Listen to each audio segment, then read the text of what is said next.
Hello mammals, it's Mad About Animals Mags, the animal welfare, your favorite animal welfare scientist, mythical creature, and professional buzzkill. Actually, professional buzzkill makes it sound like I am being paid to be a buzzkill, as opposed to the reality, which is that I paid tens of thousands of dollars to get a degree that enables me to be more of a buzzkill than I already was. So I guess it's more like I am a qualified buzzkill, and today I am going to be a buzzkill about animal welfare, which you may have guessed from the title of this video, from the title of the book that I will be reviewing, Consider the Turkey. This is very exciting for me because personally I've had no experience trying to view otherwise considered uncharismatic animals from a more compassionate lens. On a completely unrelated note, this is my co-host Erwin. He is a rat. I'm excited to share with you guys what I read. This isn't gonna be like a super happy, peppy story. A general content warning, I am going to talk about the abuses suffered by the turkeys, such as cruel sabotage from an otherwise very kind rat. Abuses suffered by the turkeys. What was that about, Erwin? I'm actually going to give an incredibly sanitized report on Peter Singer's Consider the Turkey. I'm still gonna hit all the salient points in terms of the general shape of the life and experiences of a turkey in the American intensive farming system. I'm not going to get into any super graphic details, but yes, it's going to be a bummer. Before this content warning makes you click off of this video, there is a question I would like to pose to you, which is, do you consume turkey? If the answer to that question is yes, and this is a sincere thought that I'd just like you to sit with an open heart and mind, why are you comfortable enjoying the benefits and end product of a system that you find so horrific that you don't want to hear anything about it? Just something to think about. Okay, moment of thought concluded. I hope you guys will come along with me. You can also make liberal use of the chapters in this. I'll make sure to put in the description down below exactly when I'm talking about what. It's not gonna get bloody or gory or anything like that, but it is inherently depressing because the things we do to turkeys around the world, but especially in the United States of America, are inherently horrific. And speaking of things in the United States of America that are inherently horrific, I don't think it's any secret that this is a country built on the genocide of its native peoples. I also don't think it's any secret that Thanksgiving has a long and horrible history of erasing that genocide, of reducing the first Americans to outdated racist cultural stereotypes. Unlike the animal welfare stuff, this is not something that I am a professional or even educated buzzkill on. It's just something I feel strongly about as someone who has dear friends who are first Americans, and also as a human being who has empathy for other human beings. So I am going to drop some links in the description below so that you can get educated from people who have more firsthand knowledge of this experience. It would feel disingenuous for me to talk about the things about it that make me uncomfortable for my non-human animal friends without talking about the things that make me uncomfortable for my human friends. I have linked the article 11 Ways to Decolonize Your Thanksgiving from culturalsurvival.org, which itself has lots of links to other things you can read, because there are literally hundreds of First American tribes. So there is no one monolithic Native American tribe. And also every single one of those tribes is composed of individual people. So there is no one singular Native American viewpoint on Thanksgiving. I really liked the tribal perspectives on Thanksgiving from the Snoqualmie tribe. Also have some really incredible initiatives in terms of their environmental stewardship and their food sovereignty programs. I always appreciate Indigenous stewardship of our planet. There are a lot of just absolutely incredible initiatives out there, and I think that's something that always needs to be acknowledged more. And speaking of acknowledging things, I would like to give credit to the amazing Jemez Pueblo potter Marcela Yepa,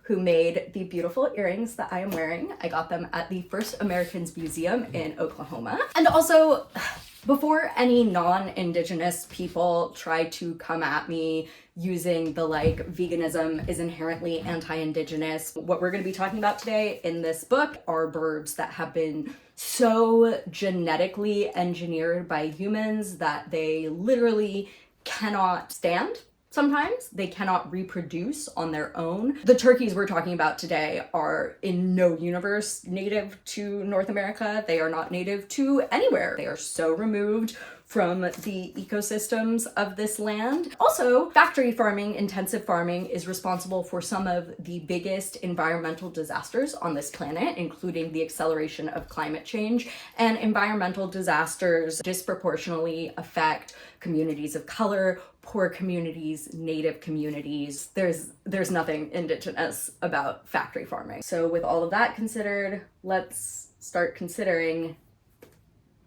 Consider the Turkey.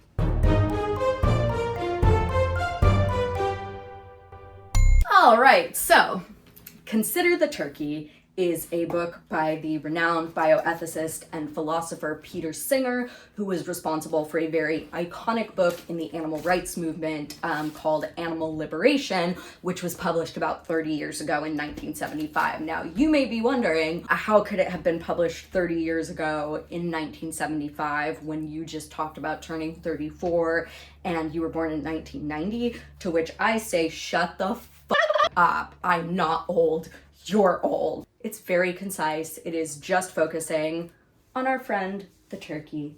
And I do say our friend, the turkey, because we're gonna learn a lot of lovely things about turkeys in here. And then of course some not so lovely things, because welcome to Animal Welfare Science. It's constantly miserable. Yay! Historically, as a book lover, I've never written in books before, but this time I was like, you know what? We're just gonna take notes in the book. As you can see, I had a lot of thoughts. In the front, it says, in this brief book, best-selling author Peter Singer tells the story of the turkey, and unfortunately, it's not a happy one. I was kind of hoping that the story he was going to tell and Consider the Turkey was going to be like, hey guys, you know how you think that often you sit around at holidays and you have to watch everyone eat turkeys, even though you've hung out with live turkeys and you know that they're lovely. Psych! No one's ever killed a turkey. The Netflix show Is It Cake with Mikey Day. It's every time you think someone has been eating a turkey, it was cake. Unfortunately, it's not a happy one. I was like, yeah, fucking duh, look.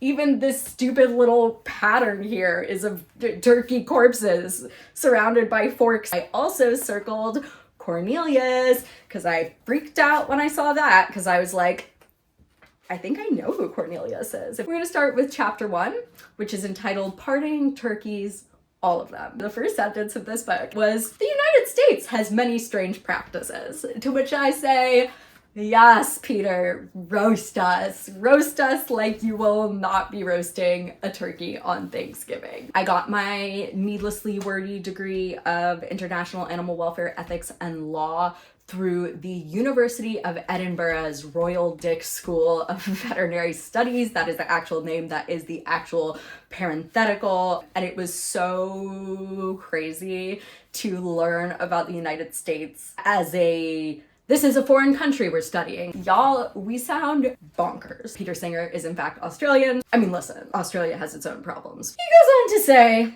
as with so many US practices, this one begins with a clever marketing idea. President Harry S. Truman was the first one to get a turkey from the National Turkey Federation. In 1963, President John F. Kennedy received a turkey who had a sign draped around his neck that said, "Good eating, Mr. President," to which JFK reportedly said, "We'll just let this one grow." People didn't do that for a while, and then President George H.W. Bush did, and from then on, the United States president has pardoned a turkey or two each year for Thanksgiving.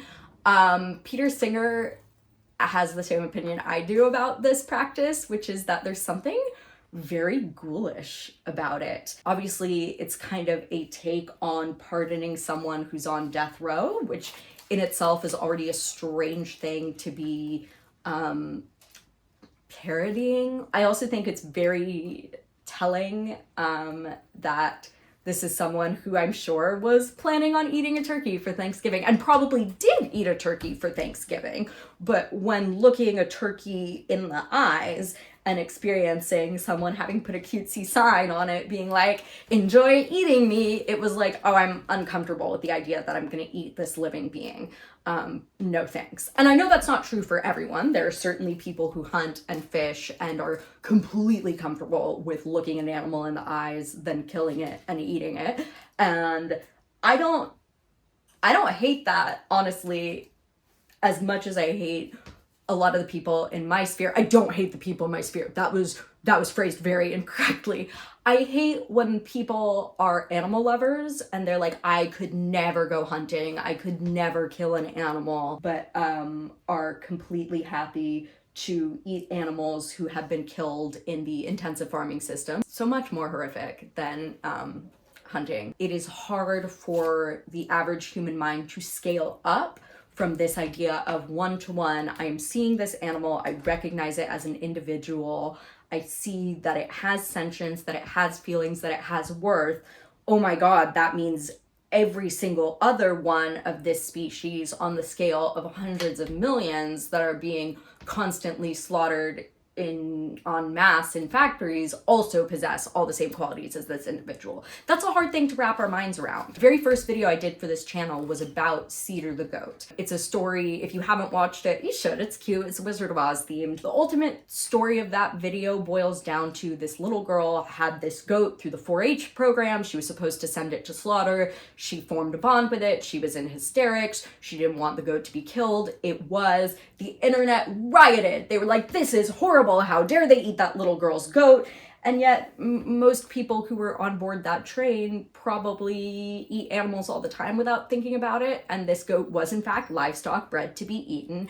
But when we form connections with individual animals, it suddenly changes our perception of them, and I hope that we as a society are able to start making those connections to, if this one goat, Cedar, is capable of forming this bond, all goats are, if given the opportunity. If that makes sense. And we're going to circle back to that later when we talk about handsome Cornelius, who's wonderful. Peter Singer basically expresses very similar sentiments in this. And he says, does it make families in the United States feel better as they chew on the corpse of one of the 46 million turkeys killed annually for Thanksgiving dinners to know that somewhere 2 of them are still alive? He talks about how Jenny O, which is the supplier of the turkeys pardoned by Joe Biden in 2023, received nearly $106 million from 2022 to 2024 from the federal government as compensations for the deaths of the turkeys it owned. I don't think it's specified here, but I believe what it's talking about is the H1N1 flu outbreaks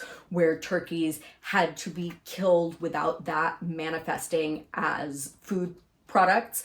And because it then goes on to say, compensation for the deaths of turkeys it owns, millions of whom it killed slowly by deliberately heating them to death. We're going to circle back to this in later chapters. But I wrote here, this is why animal ag is cheaper with a little star. And it really annoys me when veganism has this perception that it's inherently more expensive or it's inaccessible. And sometimes it is, and that's messed up. And I don't care for that. I think it is exaggerated how expensive veganism is as a lifestyle because, like, yes, you can point to the most high-end vegan dishes, but I could also say that some of the most expensive foods in the world are lobster or, you know, a filet mignon or wagyu beef. I don't know. I don't eat it. We also cannot overlook the fact that government subsidies really help out the dairy industry, the meat industry, things like that, and consistently bail them out, as in this case. Peter goes on to say, I do not believe that most people in the United States regard the practices I describe in this book as acceptable, yet by buying and consuming turkey products, they are complicit in them. And I think that's the biggest thing. And that's why I said at the beginning of this video, and presumably if you're watching this, you either were able to open your heart to that, or quite possibly you were already on my side and were like, yeah, let's go along on this miserable ride. Most people I know could not watch a video of what's going on in a factory farm, what's happening to turkeys, and be like, yeah, that's fine. And yet people are happy to just kind of look away and eat that turkey. That's chapter 1, y'all. Chapter 2. This is the best chapter in the book. Not the best chapters and the most informative, but this is the least depressing chapter in the book. This is the chapter in the book when we're gonna have the most fun before it all goes downhill from here. A tremendously handsome, outgoing, and intelligent turkey. I wrote cute little factoid on this one, and it says, at first the birds were thought to be guinea fowls who were known as turkeys because they arrived in Europe from Constantinople, then ruled by the Turks. But then I had to add cute little factoids with a parenthetical S, because on that same page it says, male turkeys have a courtship display. During this display, their snood, a fleshy protuberance on their heads, becomes engorged and extends beyond their beaks. I put a little heart because I've never heard the word snood for a turkey before. There's something about the word snood just sounded really cute. I picked this like shirt with like this little cowl because I thought it was maybe giving like snood vibes. On this page I wrote, yay, because indeed it was revealed that Cornelius is our friend Cornelius from the Happily Ever Esther Sanctuary. Singer talks about turkey intelligence, and he says they are very intelligent birds. He dispels some myths about the idea that like turkeys will look up in the rain and drown. Like, that's not true. That's anti-turkey propaganda. Singer talks about the commonly used mirror test, which is often done to determine non-human animal intelligence. Certain cetaceans, like dolphins, have been found to recognize themselves in a mirror during a mirror test. Non-human primates as well. What they found in studying chickens is that roosters did show self-recognition. If there was the presence of a predator, a rooster would sound out an alarm call to other chickens if they were present in that situation, but wouldn't sound that call just looking at itself in a mirror, which scientists extrapolated meant that it understood that this was not another chicken outside of itself who needed to hear this warning, but rather a reflection of the rooster himself, and therefore had the same internal lived experience, the same knowledge, and the rooster didn't feel the need to impart this. Another interpretation could be that the rooster was just a jerk and was like, ooh, you look a lot like me, we type in for the same roles, I'm not gonna warn you because I'm gonna let you get eaten. So Singer reached out to the lead author of that experiment, Sonia Hillemacher, and asked if there was any similar research done on the cognition of turkeys to her experiments with chickens. She said, there literally exists no literature on turkey cognition. It seems reasonable that turkeys might be able to recognize themselves in a mirror when chickens can, because turkeys have also a very, if not even more complex social behavior. Here's where it gets exciting. Hillemacher did, however, refer me to videos and anecdotal information about Cornelius, a turkey living together with Esther, a pig, on a sanctuary for farmed animals in Ontario. That's where I wrote, yay! I was so happy. Now he talks about Steve and Derek founding the sanctuary. Here's what's really cool to me about their story. Esther was advertised as a teacup mini pig. And I am gonna do a whole video on Esther because I love her and I love her story so much. But this was an instance in which two people thought they were receiving a different kind of pig, like a little teacup, cute little pet pig as opposed to a food pig.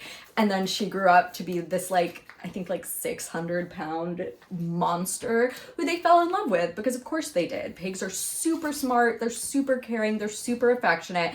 Esther became part of the family, and unlike in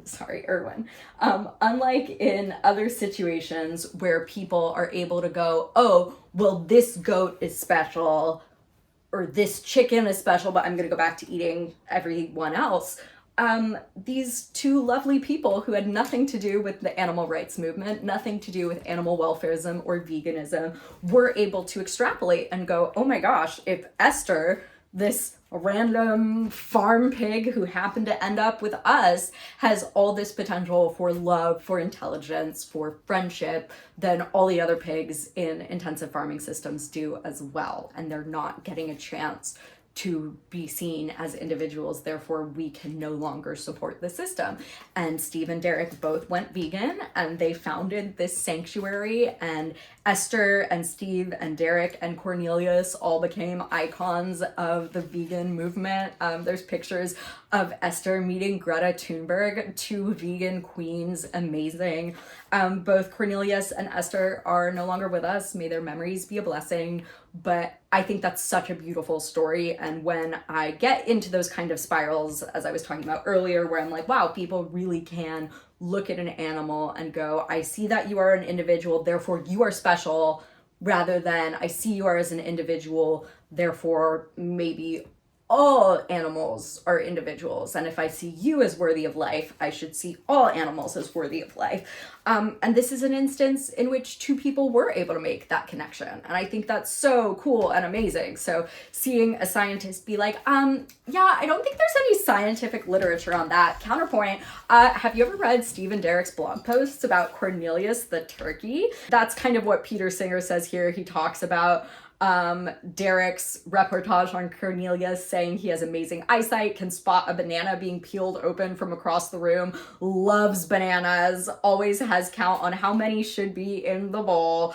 Cornelius snuggles up with Esther, follows Esther places, follows his humans around the house. Just a really cute little dude. Try to keep the idea of Cornelius as this charming, handsome, intelligent turkey alive as you read about the turkeys later on in this book, because we're going to go into super huge numbers here. 43 million turkeys is hard to conceptualize, but we can conceptualize Cornelius, right? Peter Singer says, as you read the later chapters of this book, try to remember Cornelius and keep in mind that each turkey is an individual with their own personality, as well as the potential to have a life as long and rich as Cornelius had.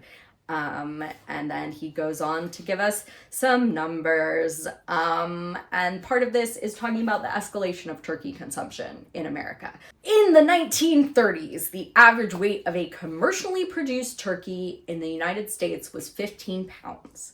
As late as 1960s, that's a 30-year jump, aka the difference between now and 1975 when Animal Liberation was published, don't at me, turkeys go from 15 pounds to 17 pounds. Then selective breeding for size really started to have more of an impact, and by 2017, the average weight per bird passed 30 pounds. This is a breed called the broad-breasted white, and it accounts now for as many as possibly 99% of all turkeys sold. If you're thinking to yourself, I bet that if a turkey had an average weight of 15 pounds, and that's already them being bred for commercial use, then when that is doubled to be 30 pounds, reached in that same time frame that historically turkeys would have been 15 pounds, that probably has no negative consequences for the physiology and biology of that animal.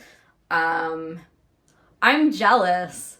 I would like to think that chapter 3 is called How to Make a Turkey. And I like this chapter title. I think it's very tongue-in-cheek and fun because it's clearly a play on like how to make a turkey. Like, we're gonna cook a turkey. How are we gonna cook a turkey? And I'm sure you can already hear like the lifelessness in my voice, and I can tell that I'm staring off into space. It's not even like for a bit right now. Like, this is genuinely me searching my soul to be like, how am I going to tell the rest of the class about this? Hi Erwin. Like, how am I gonna tell the rest of the class about how depressing making a turkey is?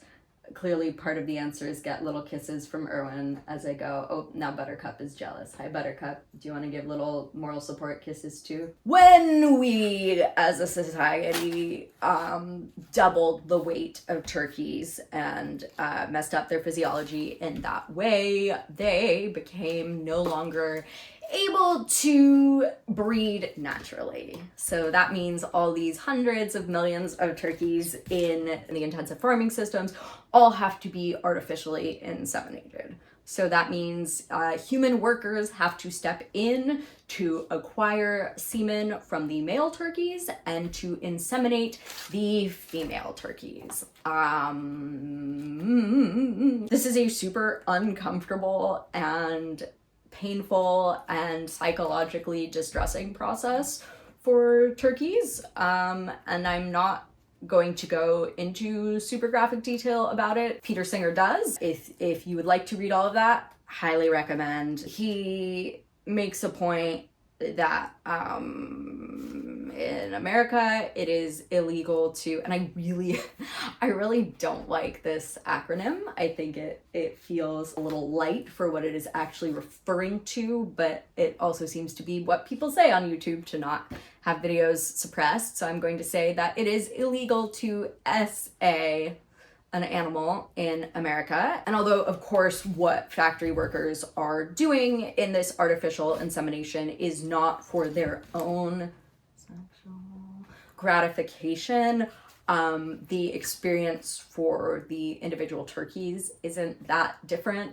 than if it were. So like, how much does the intent of the person doing the action matter when the violation the turkeys are experiencing is the same physical, psychological, emotional experience they would have either way? So that's something interesting to think about. There's some reportage by a man named Jim Mason who grew up on a farm in Missouri. He went to law school, became an animal advocate, and decided to work in turkey insemination to kind of firsthand see what the process looked like. Mason applied. He was told to turn up at the plant, took a drug test.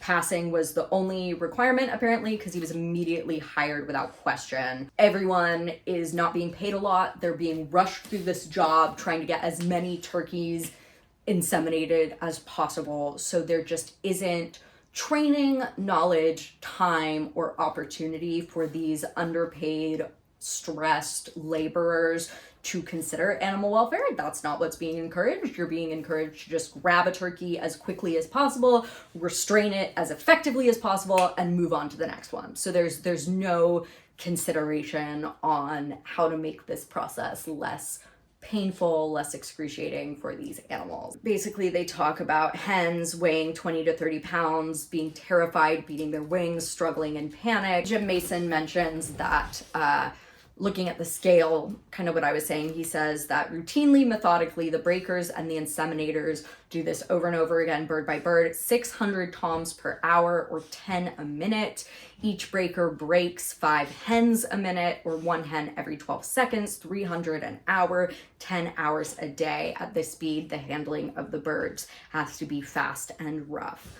Yeah, much more detail throughout this that I'm going to spare you, but just trust me when I say it is unpleasant to read about, and I'm sure it is even more unpleasant to experience if you are a turkey. The one thing I do want to read you, though, is what the National Turkey Federation says about how artificial insemination affects the hen. I know there's a perception, and sometimes warranted, often not, but occasionally warranted, of animal rights organizations, vegan organizations, whatever, like exaggerating atrocities towards animals, trying to be over dramatic. So whenever possible, I do use quotes from these producers of animals, from the organizations who are responsible for these actions. So in past videos when I've talked about animal testing, like I'm not using quotes from PETA or animal liberation groups or anything like that. I'm using quotes from the USDA, APHIS, self-reporting the number of animals they're experimenting on, self-reporting the number of those animals who are not being given pain meds while in painful experiments, things like that. So this is a great example of a company just reporting facts about themselves. They have no agenda other than promoting the consumption of turkeys, and this is what they have to say. To maintain production continuity, laying hens are artificially inseminated in a controlled environment. During a 25-week laying cycle, a hen normally lays 80 to 100 eggs. At the end of this cycle, the hen is spent and usually processed. And of course, processed is here a word which means killed. So basically what they're saying is that every week this turkey is artificially inseminated. They are forced to lay eggs over and over and over again while constantly going through this process of violent assault where they don't know what's happening, they're confused, they're terrified, they're trying to escape, they're being pushed down and having something inserted into them.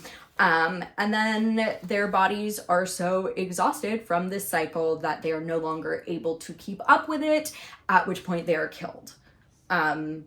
So saying the hen is spent and processed is a very, very nice, very removed way of saying that. Why did I flag? Oh, this is why I flagged the end of this chapter. Peter Singer ends the chapter, How to Make a Turkey, with, now that you know how most US turkeys are conceived, you also have a way to fill those awkward silences that can occur around the Thanksgiving table. Just ask the family and friends gathered together if they know how the birds they're eating was conceived.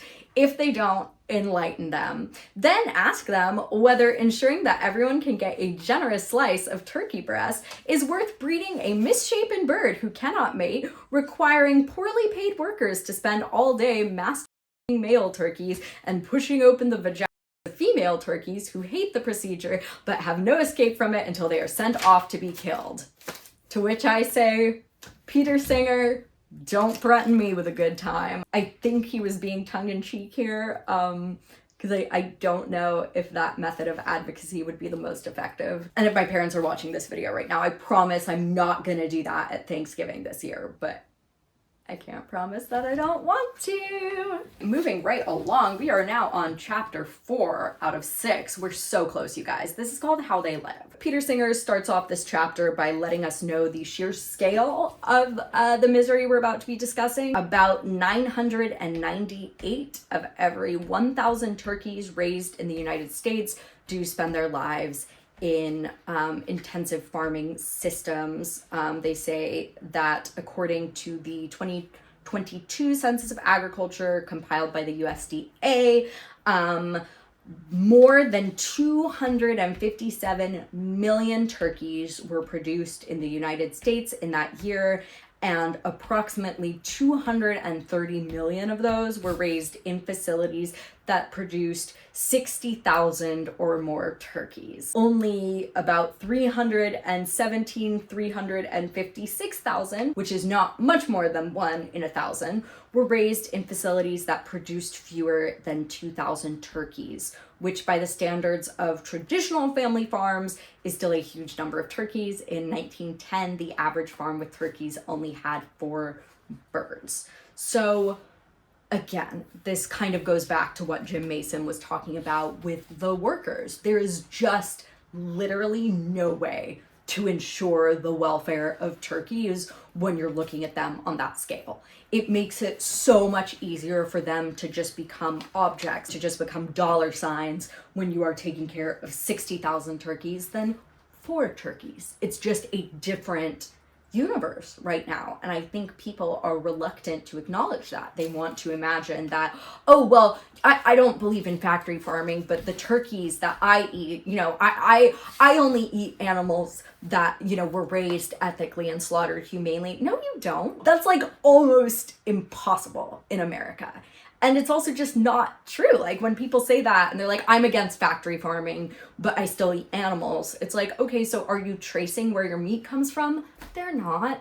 We all just want to be able to eat the things we want to be able to eat without feeling guilty about it. But when you read these numbers, you realize that there is almost no way that your meat isn't coming from a concentrated animal feeding operation. They also go into a little bit about what this hyper commercialization and upscaling actually means for food production. The agribusiness corporations in which billions of sentient beings, not only turkeys, but cows, pigs, chickens, ducks, and fish, play the role of machines, converting the cheap raw materials, typically corn and soybean meal, into higher priced meat, eggs, milk, or fish. The food that animals eat frequently has to be transported long distance, and the animals use most of its nutritional value just to keep their bodies warm, develop parts of their bodies that we do not eat. The extent of this wastage varies from species to species, but for all of them, whether we are focused on calories or proteins from eating their flesh,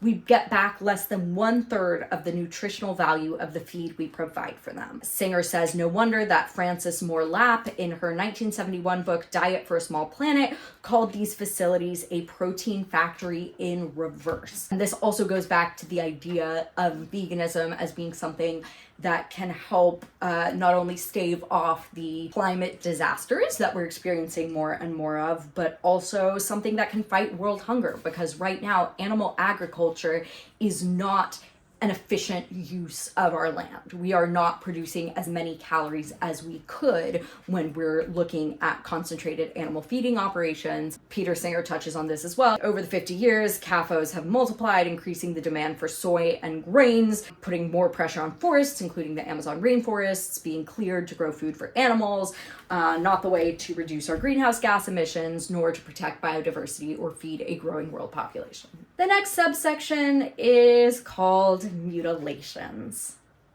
I am going to spare you from this subsection. All you need to know is that when turkeys, who are normally a very social species of bird, they can recognize individuals. They live in groups of up to, I believe he said, about 20. And they have what they call a pecking order. That's where this phrase comes from. But when you have hundreds of birds, thousands of birds, tens of thousands of birds all pushed together, they're not going to be able to establish that pecking order. They're not going to form healthy social groups. And that means they are going to attack each other. Late stage capitalism. The answer is never going to be, oh, turkeys are killing each other because they're crammed together in too tight spaces. I guess we need to give more room for each turkey. I guess we need to farm at smaller scales. Like, it's not going to happen for as long as people care more about the dollar than they do the lived experience of any of these animals. So instead, changes are made to the turkey's anatomy, surgically, and I say surgically as in it is via outside tools and human interference. Like, I don't want you to think they're putting these turkeys under anesthetic and doing a very gentle and careful procedure. They're obviously not.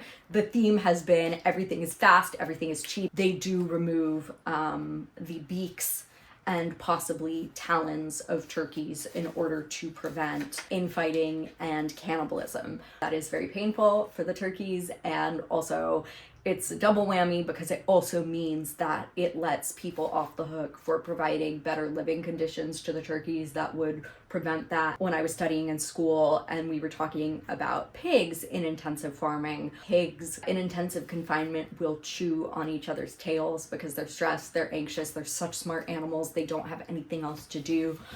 So one thing you could do to prevent that is, again, give them more space, give them more things to do so that they don't feel the need to chew on each other's tails.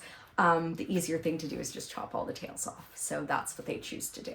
So removing the sharp part of a turkey beak and their claws is the pigtail removing of turkey intensive farming. Peter Singer says that alternatively, the producer could have selected from genetic strains of birds who are less prone to aggression, but providing the conditions in which turkeys can forage and live in small groups, however, would increase costs, as would using birds who are less aggressive but gain weight more slowly. So for the producers, it makes economic sense to accept some losses from cannibalism rather than give the turkeys the conditions in which cannibalism would not occur.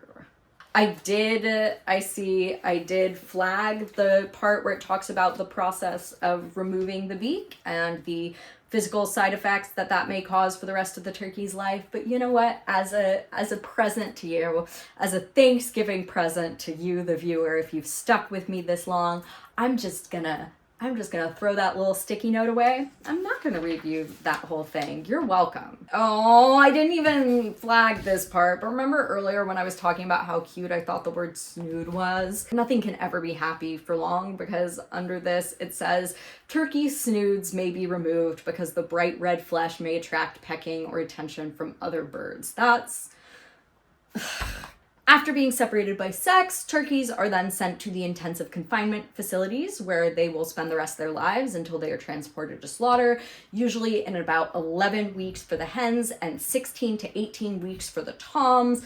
And I wrote myself a little note here that says, I find this less depressing, which in itself is depressing. I find the living conditions of these turkeys so horrific and appalling that the fewer weeks in which they have to live in those conditions, the less depressing I find it. So even though on some levels it is heartbreaking that these turkeys' lives can be cut this short, when you think about a turkey like Cornelius, who lived many, many long and happy years in this beautiful life of love. But if a turkey is in the conditions that we've been learning about in this book, if it's like, okay, well, they can die in 11 weeks or 11 years, I'd rather the turkey only suffer through 11 weeks of those conditions, which again, so upsetting. He talks a little bit about, and again, I'm going to spare you the details, but a 2023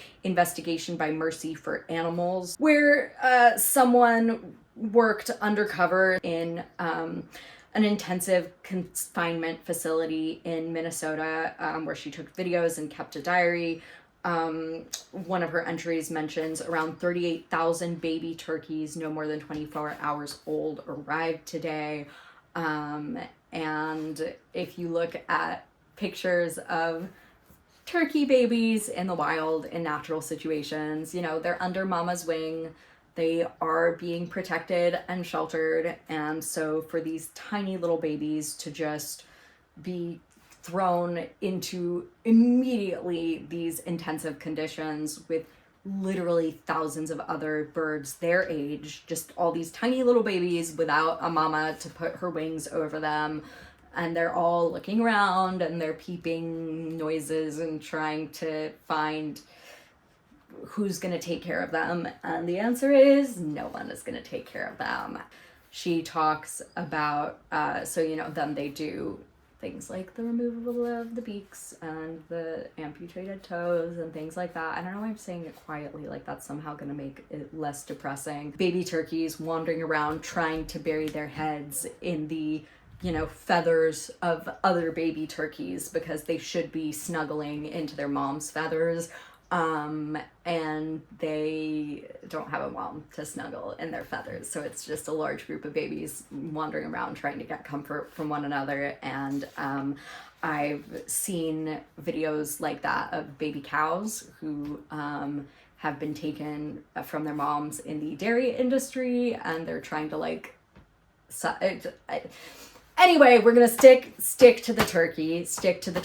It's interesting because obviously when I've watched videos of slaughter and, there's blood and fear, and that is horrific on one level, but oftentimes it's the psychological and emotional pain of babies looking for their mothers that, even though there's no blood, there's no gore, something about that, like I'm tearing up right now, like something about that really,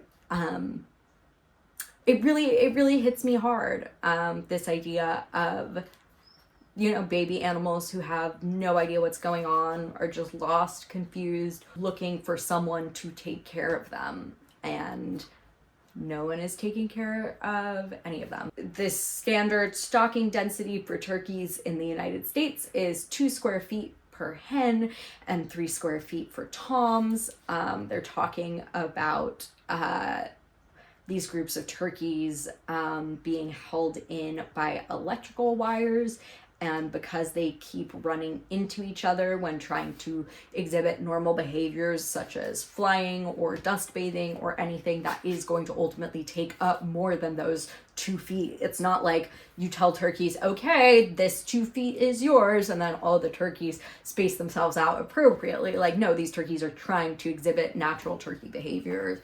And in doing so, they get often pushed into these electric fences. Again, I'm going to spare you the details. I'm an amazing person. I read this with my eyeballs, and I'm not even going to tell you about it right now. You're so welcome. There's also a line that says, the shed is barren except for the pipes providing water and food. I wrote AW versus AR, and then parenthetical brief. here, because that is something I want to make a whole video about. But there is this big debate about whether animal welfare science has any place in the animal rights movement, and I argue vehemently that it does. Obviously, I have a degree in animal welfare science, so I guess I'm biased, but I don't know. I don't make my living from doing animal welfare science. I paid money to get an animal welfare science degree. So if anything, I'm biased to be angry because they took my money. I think there's a lot where animal welfare science falls short. I also think it is valuable, because here's the thing. Saying only animal rights is acceptable. Animal welfare is useless because there should be no factory farming. There should be no concentrated animal feeding operations in the first place. Agreed. I am all on board on getting rid of every single concentrated animal feeding operations, but I can't snap my fingers and make that happen overnight. That's not gonna happen. So for turkeys, knowing that you don't care about animal welfare science because it's all or nothing for you does not materially make a difference. However, changing regulations so that there has to be more than just water and food, that they have to have more space, that they have to have enrichment, that they have to have things to do, that they have to have proper substrate. You know, the laws that made it so that pigs had to have enough space just to turn around, that, you know, big ag is constantly trying to fight against and roll back, which is so upsetting. But even though it's these tiny incremental changes that are nowhere near enough, that makes a tangible difference to the lives of those animals in a way that saying, no, it's all or nothing, that does nothing for them. That's its own thing, but I did feel the need to just say that. Now we're once again talking about the strain that these super heavy turkeys experience on their bodies. At 4 months old, a male wild turkey will weigh no more than 8 pounds, whereas at the same age, a male turkey selectively bred for meat may weigh 41 pounds. And that puts an enormous strain on their immature leg bones. Professor John Webster, a veterinarian and expert on the welfare of farmed animals, has studied a similar problem in fast-growing chickens and concluded that they are in pain for the last third of their lives. Turkeys have even more leg problems than chickens because they are also bred to grow rapidly, but in addition, they are almost all broad-breasted whites, as we learned right at the beginning, and birds of this breed have been described as physiologically unbalanced. They walk or stand less than older breeds, presumably because it is painful for them to put weight on their legs. A study of turkeys at 13 different slaughterhouses found that 60% had swelling of the foot pad and 41% had severe foot pad dermatitis, while 25% had arthritis. So all of these birds most likely experienced pain when walking or just standing. And again, this is the kind of problem, as Singer goes on to say, that could be fixed by just not breeding turkeys to grow super massive, super fast, but that would be not as commercially viable, so not gonna happen. The attitude of the industry to such a suggestion in terms of breeding slower growing turkeys. The attitude of the industry to such a suggestion was made clear by Scott Bayer, a poultry specialist at Kansas State University, when he wrote, "Although a small percentage of birds may be predisposed to leg problems, use of highly selected fast-growing strains is recommended because savings in feed costs and time far outweigh the loss of a few birds. Economics overrides the suffering of the turkeys every time." The outweighs the loss of a few birds is where the quote from Bayer ends. The economics overrides the sufferings of the turkeys every time is Peter Singer's comment on the situation, which I believe to be accurate. When Bayer refers to the loss of a few birds, he means the birds whose condition is so bad that they die before they are ready to be sent to slaughter at 3 or 4 months of age. He's not talking about all the birds that were just mentioned who, when sent to slaughter, have clear evidence of leg pain. He's literally talking about, oh, those few birds whose leg problems are so bad that they die before we can kill them to make them food. That's all he's talking about. And as Peter Singer points out, nor are these deaths so few except to the relative 210 million turkeys raised and slaughtered in the United States. According to the U.S. Poultry Industry Manual, according to Peter Singer quoting them, turkey hens usually finish with total mortality of 5 to 6%, while tom mortality is 10 to 12%.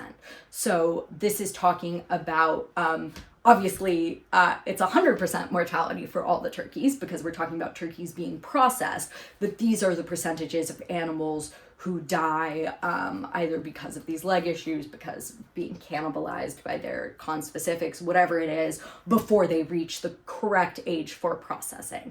So Peter Singer then does some math looking at the proportion of turkeys who are toms versus hens that are slaughtered, then looking at these percentages giving, and basically comes to the conclusion that when Bayer dismisses the loss of a few birds, he is saying that the savings in feed cost and time outweigh the painful death of 18 million young birds. It then talks about how, because of all the leg and foot problems that these turkeys are experiencing and the pain that they are caused when they stand or walk, they spend a lot of time just laying on the breastbone because they are broad-breasted turkeys, so they're just kind of flopped over like that, and that in itself can cause a caustic burn from the alkaline of the droppings on the part of the bird that is pressed into it. For these, Peter Singer describes as deliberately deformed turkeys, there is no escape from the pain. If they lie down to avoid the pain of carrying their heavy, unbalanced bodies on their arthritic legs and swollen feet, they end up with painful sores on their breastbones. Then there's a very, very, very depressing graphic description of an undercover investigation from, again, Mercy for Animals, talking about the condition of some of these turkeys and the fact that no one was interfering even when there were incredibly clear medical issues. And he ends with this little quote that I put in a box that says, "There are too many turkeys for anyone to bother about the suffering of individuals." And once again, I think that can be the thesis of both this book and any discussion about the welfare of animals in intensive farming systems. Oh, friggin' heck. Then we just talk about the very depressing life of the parent turkeys, and that is the end of chapter 4. Chapter 5. How they die. Oh God, I'm sure it looked so sinister that I said that while smiling. Again, I'm going to try and split the difference between not overwhelming you with super graphic details, but also giving you a basic understanding of how those animal products come to be on your table. All right, let's go. When the turkeys in a shed reach market weight, which means they're ready to be processed, their food is abruptly cut off. I'm trying to think of how to say this without it getting graphic. There are reasons for the food cutoff related to how the turkeys will be processed and risks to compromising the quality of the meat. Birds are then herded onto a conveyor belt that dumps them into crate. Sometimes birds have bones broken at this point. Depending on the distance to the slaughterhouse, transport and slaughter may take up to 18 hours, with the birds exposed to extremes of heat and cold, now without access to water as well as food. Legally, the journey could take even longer because in the United States, the federal legislation regulating when animals must be given food and water on long journeys does not cover turkeys, chickens, or ducks. And I wrote, AWA does not equal rats and mice. What that is referring to is rats and mice. Come here. Baby, say hi. Oh, hi, baby. This sweet little boy is not covered under the Animal Welfare Act in America. I've mentioned that in many videos because it makes me so angry, but rats, mice, and birds bred for laboratory testing specifically are not covered under the Animal Welfare Act. They are not subject to any of the same protections that other animals are during testing. The numbers of rats, mice, and birds, and also any reptiles, fish, anything like that, none of those numbers need to be reported. They don't need to say how many were given pain medication versus those who weren't, unlike other species of mammals. So when I read that about turkeys, chickens, and ducks, I've read about how harrowing journeys to slaughterhouses can be for mammals, but the point is, the principle of the things that somehow turkeys, chickens, and ducks don't experience suffering in a meaningful way where they are deserving of these protections annoys me. And similarly, when I turn the page, the next thing that I've underlined, again, in the world of not getting into super graphic details, but just giving some more high-level information, European law requires the humane stunning of all birds and mammals prior to slaughter, whereas the US Humane Methods of Slaughter Act mentions cows, pigs, horses, mules, and sheep, but not chickens, turkeys, or other birds. They talk again about the human factor, how the people whose task it is to unload the turkeys from the shipping crates, place their feet into shackles, are expected to work all day long, once again, under pressure to keep up with the speed of the slaughter line, and in physically unpleasant as well as psychologically and emotionally difficult conditions for low pay. This is something that I think about and talk about a lot, which is when people say like, oh, why do you care about animals, meaning non-human animals, but not humans?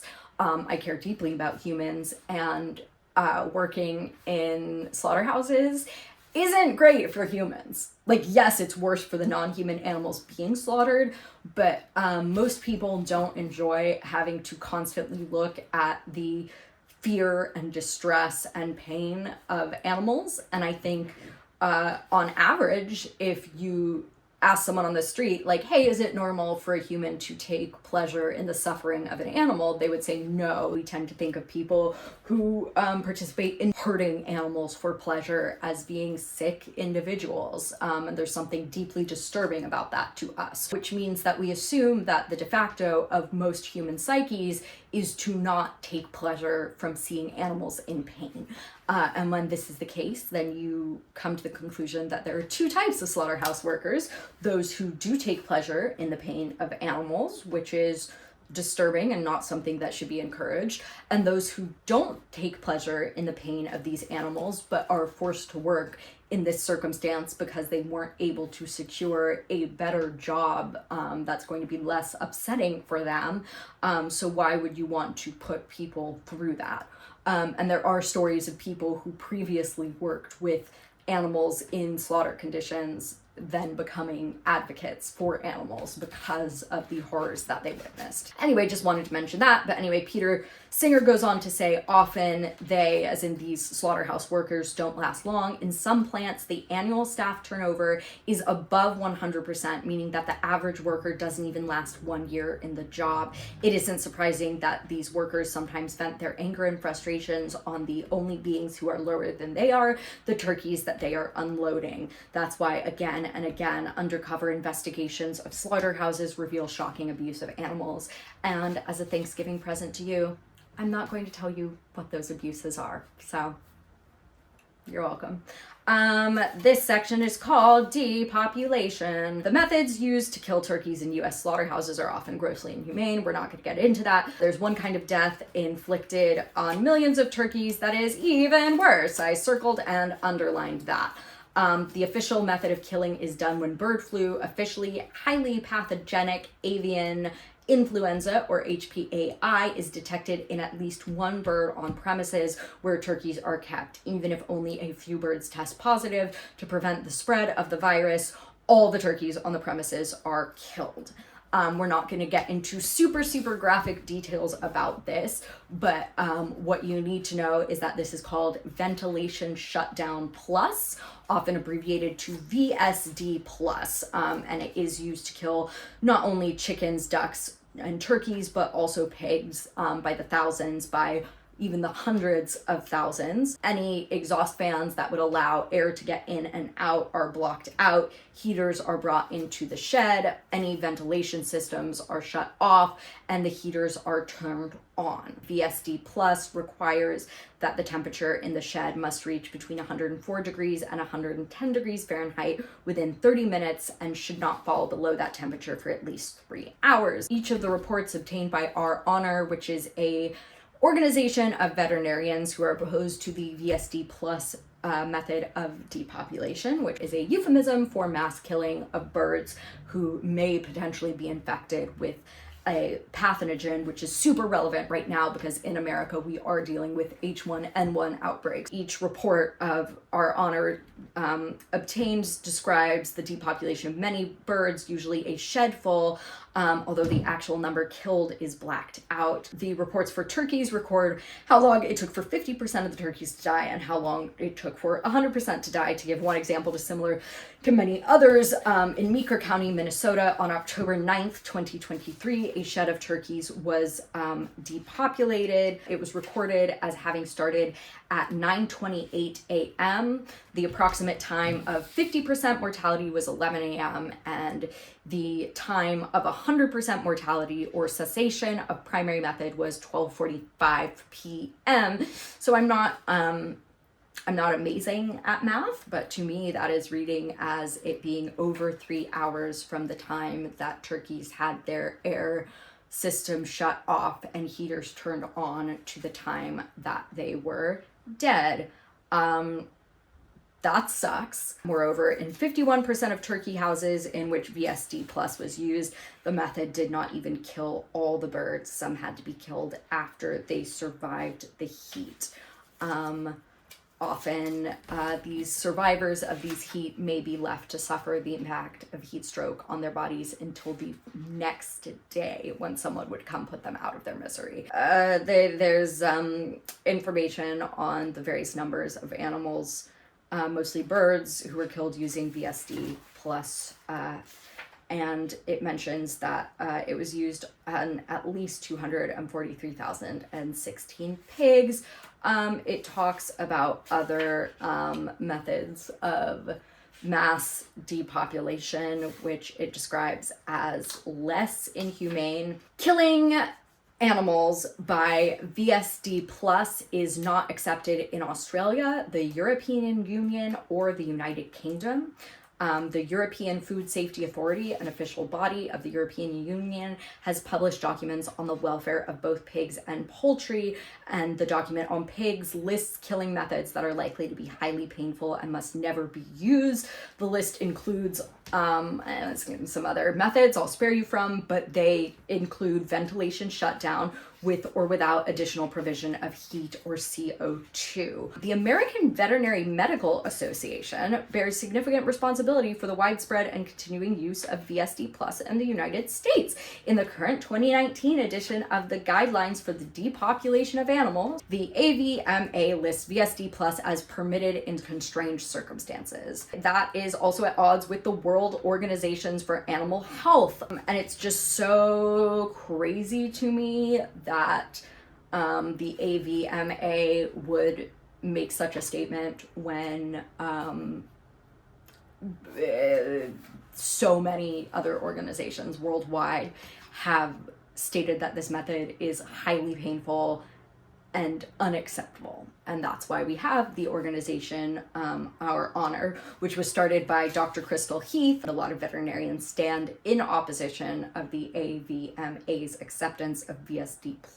Dr. Jim Reynolds, a past chair of the AVMA Animal Welfare Committee, states that their sanctioning of VSD+ violates the veterinary oath. Professor Barry Kipperman describes the AVMA's sanctioning of VSD+ as a betrayal of everything that the veterinary profession stands for, because it places human expediency above animal welfare. I don't remember like every single part of all of this, so I'm really excited when I turn pages and I see like just things written in all capitals. This one says LMAO.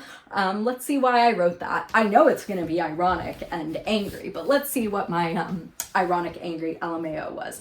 Peter Singer says, now that I have described VSD plus and mentioned financial compensation, it's time to make good on my promise in chapter 1 to explain how Jennie-O Turkey Store, the provider of the turkeys pardoned by President Biden before Thanksgiving 2023, the country's largest turkey producer, received nearly $106 million for heating animals to death.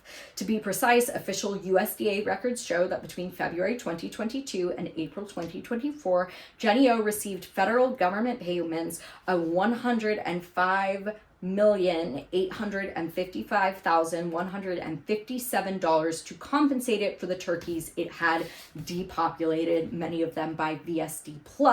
Many other turkey producers received millions as well.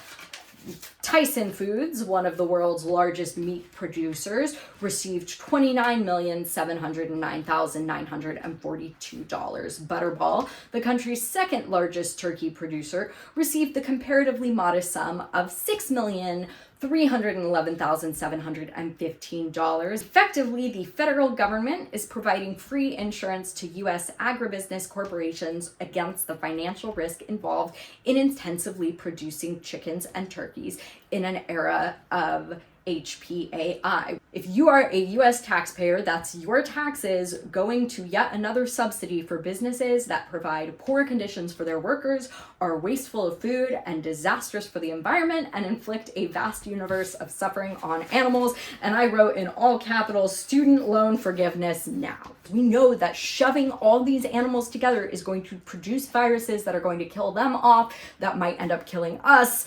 And yet we don't have any financial incentive for corporations not to do that, because when they do end up creating these super viruses and having to wipe out all these animals and not be able to sell them for money, the government is going to step in and go, it's okay, here's money for all those turkeys that you just heated to death.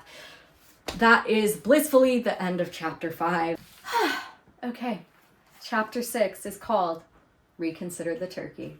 And you may notice that I don't even have anything in this, because this chapter basically just makes the argument that has been set up by all the previous chapters. Peter Singer starts out introducing us to the turkey as a species, right? He lets us know that these are intelligent birds, that they have social structures. We met Esther the pig's dear turkey friend Cornelius to help us wrap our minds around the idea that these are social animals. These are animals capable of love, of feeling, of enjoying life. Peter Singer kind of gives us that image to hold in our minds as we then move through the very brutal process of how these turkeys have been genetically engineered, of how they live, of how they die. And now he's basically bringing it all back around to say, that's not cool, right? The assaulting of turkeys repeatedly through their lifetimes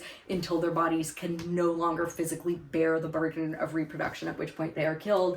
That's not cool. Confining turkeys by the hundreds of thousands, that's not cool. The methods in which they're killed, also not cool. So maybe we shouldn't eat turkeys. To me, it's a very well argued point. I think it's laid out very clearly. After Peter finishes his argument, final part at page 83, we mercifully leave the world of turkey suffering and just get into the recipes for ethical feasting. Seitan turkey. The skin is pie crust. There's a recipe for vegan mushroom make-ahead gravy, maple roasted sweet potatoes, autumn beet salad, all these different foods. It is a great book, I think. I really, really, really, really enjoyed it.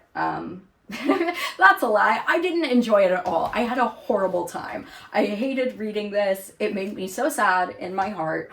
And once again, I always find it interesting how, for me personally, reading the psychological distress of these animals and their emotional turmoil makes me even more emotionally affected than just reading about their slaughter and deaths. Very succinct. I like that this book is so small, because for people who are less inclined to take in a lot of animal rights literature or animal welfare literature, I wonder if maybe it is easier to look at this one case study, this one species, and wrap your minds around that, as opposed to trying to take in all of concentrated animal feeding operation practices as a whole at once. I don't know whether to call this book eye-opening or not, because my concern would be, are the people reading this people like me who are already going to agree with its conclusions? Or if the people reading it are like, I don't know, like trying to be debate bros or whatever, who are like reading it like, I'm gonna read this and then tell you how much I still don't care about turkeys. Like, is this going to be enough to change people's minds? I don't know.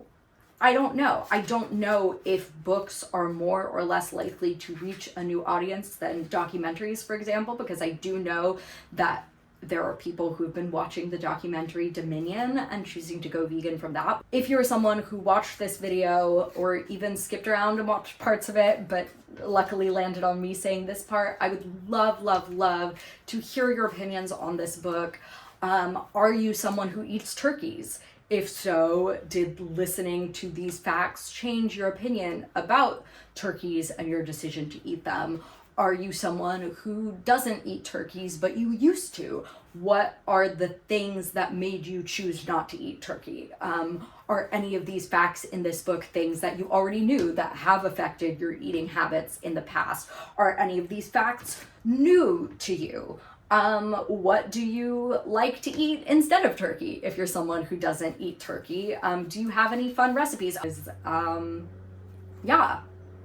Just a bummer. Just a bummer. This book is a bummer. Our society is a bummer. I love doing this. I know it's silly, but I do. I find this very fulfilling. It's just a cool thing to have the time to make this a weird little creative outlet for myself to kind of combine my love of animals, my love of animal welfare science, my love of the sound of my own voice, and making something that I hope will be cool or useful or upsetting for other people. So if you found this cool, useful, or upsetting, please like and subscribe. That would be amazing. Speaking of which, I know a lot of people have subscribed for my rat, so I'll grab Erwin for the outro. He's gotten to nap. Yeah, so it would make me and handsome Mr. Erwin here very happy if you would like and subscribe to our channel. And we would be even happier if you would consider keeping turkeys off of your plate. And yes, I know that rats are omnivores in the wild, but rats are also vehemently against concentrated animal feeding operations and all forms of intensive and factory farming. I know because Erwin is whispering that into my ear right now, so he says he does approve this message. Thank you for hopefully considering the turkey with us, maybe considering the rat as well. I have a video on cruelty-free and vegan makeup if you would like to consider the rat and make sure that your cosmetic choices were not tested on handsome boy like this, because we don't want to test on handsome boy. Oh, thanks for tiny kisses. What a sweet boy. Be kind to others, be kind to animals, and be kind to yourself. And I will see you in the next video. Erwin just tickles.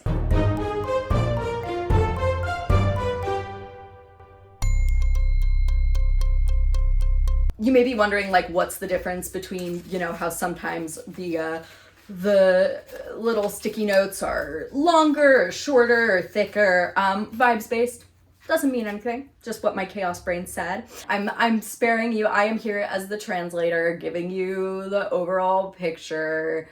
Hopefully letting that make you help. My brain just started glitching. We're gonna get through this together.